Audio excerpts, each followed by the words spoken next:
छौरा डीजे वाला हमर भता ऐसा बड़ा संभाल लेते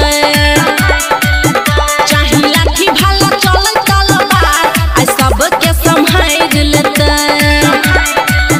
छौरा डीजे वाला हमर भता ऐसा बड़ा संभाल लेते सुमित सतीश रईमा अभी आप सुन रहे हैं सावरिया म्यूजिक।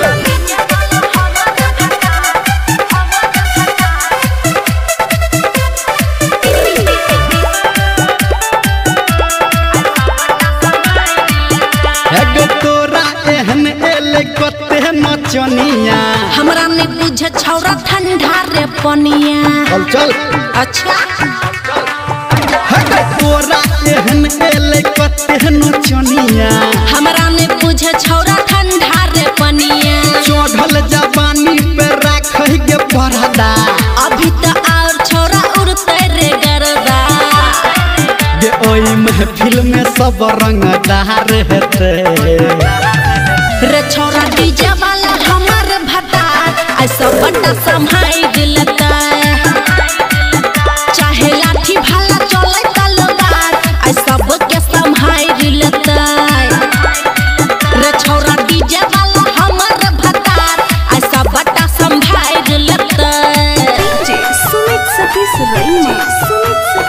मां गायत्री रिकॉर्डिंग स्टूडियो।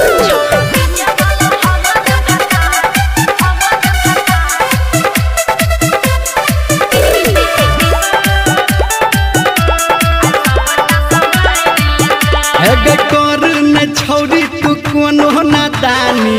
अनरे अखरा में गाते तू जानी अच्छा हाँ कर में छौरी तू कोनो नादानी अनरे अखरा में गाते तू जानी धर्मेंद्र निरमलिया की कहते डीजे पे गाना हा ओकरे रे रहते गे समियाना के तोहर उखाड़ देते